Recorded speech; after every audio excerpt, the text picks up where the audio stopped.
Welcome back. Today we're speaking with Missouri State University President Clif Smart. Thank you for being here. Happy to be here, Erica. I guess we can start off with the changes going on in higher education across the state. What are some of those changes? Well, we're working on a new performance funding measure. You know, our money that comes from the legislature now is doled out based on how we do on certain measures. And so we have a new one we're developing, and that's how our students do in terms of placement after graduation. Are they in jobs commensurate with their education, or are they in graduate school? And so we're working on that. We continually deal with the funding issue. You know that it's not a new problem, but it's a continuing problem, or it seems like it's an every year problem. The governor withheld money after the budget was passed because of some tax relief that the legislature passed that wasn't included in the budget. And so we're working through that. Some of that money has now been released, and so that was a relief. Otherwise, we would have had to think about some challenging things to do. And so those would be the top two that come to mind. In general, how is that going to affect higher education? You know, that there is in terms of the first piece, there's an emphasis. Students and parents want to know that when their students graduate, they're going to have a degree that's meaningful. They're going to have a career. They're going to be able to be employed. And so I think that's a good thing. I think it will help us in terms of planning new programs, and I think it will help us in advising students. And so I think the more information we know about that we can tell students, look, if you go into this particular field, here's the percentage of our graduates that are employed upon the end of graduation, or here's the next step into having a career. And so I think that's good. You know, funding impacts everything we do. About a third of our money comes from the state. About 2/3 of our money comes from tuition. And so every time the state decreases money they send to us, the cost to produce education doesn't go down. And so then there's pressure to transfer some of that cost from the public over to the students, and that's what drives tuition increases and fee increases. And you know, we always want to keep college affordable, and so we work against those pressures, but it always has some impact. And MSU specifically, how's that going to affect MSU?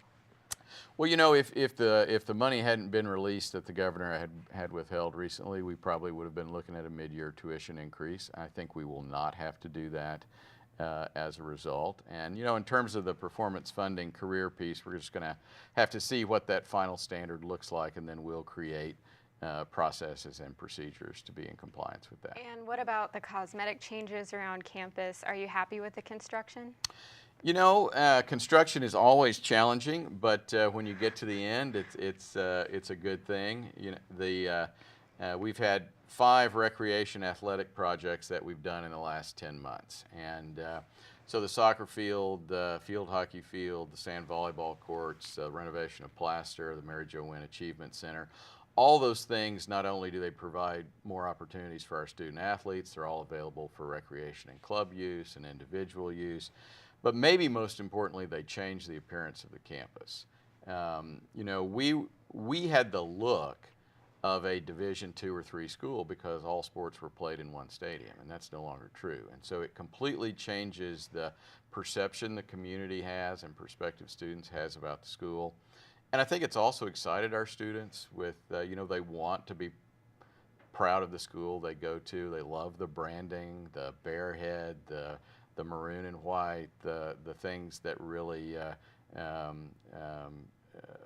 identify who we are. They want to be a part of that tradition and that look, and so I think all that's been good. You know, we now circle back to continuing to work on academic and student affairs piece, and so we're building a beautiful new welcome center right to the entrance of campus.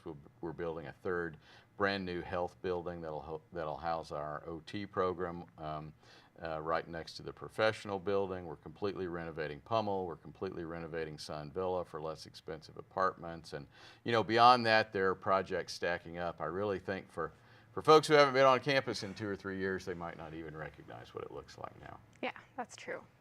All right, no progress goes without its critics. What do you say to those who are saying that too much is going to athletics?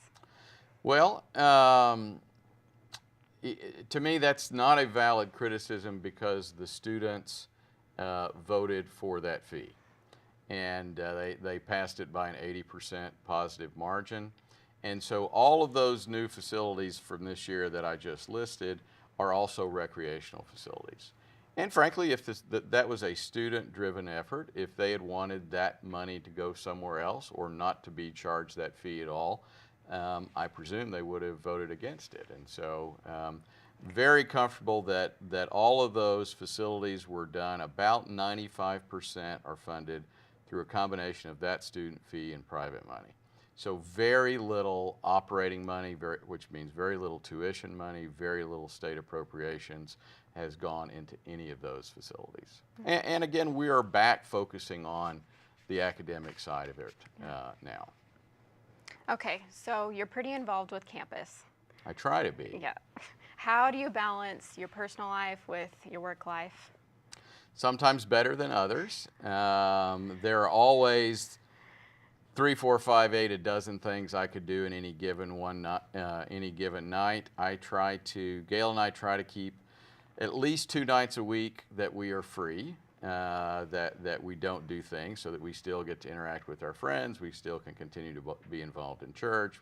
Sometimes we just want to sit at home on the couch, and so we try to schedule a couple of things that are open. But a big part of this job and both our roles is to be engaged in the community and to be visible and engaged with our campus community. And so we knew that when we took the job, and we enjoy those activities. And so as long as they don't completely overwhelm us, that's a good part of the job. Mm-hmm. The other week, as we were talking about earlier, you crowd surfed. That's pretty impressive. You must trust the students a lot. Well, you know, I sort of got myself into a jam by agreeing to do that a long time ago, never thinking that it was really going to come to pass. But, you know, you give your word, you got to do something, and it turned out to be a lot of fun. And frankly, to my surprise, there seemed to be a lot of enthusiasm as a result of that, and it was a good marketing ploy for the first football game. And it was really important for that first game that we have a great crowd and great spirit, because we're really trying to almost create from scratch a brand new experience on Saturdays for football, that no matter whether the team is good or bad, that there ought to be a great party involving our campus community, and our community and our alums, and we want to have fun, and it's an opportunity to reconnect with friends. And probably had over 20,000 people on campus for that first game. We turned students and ticket buyers away because we just ran out of seats. But even the people that didn't get in, I think, had a great time getting ready for the game and thinking about the game and being back on campus. And so I was very pleased with how all that went.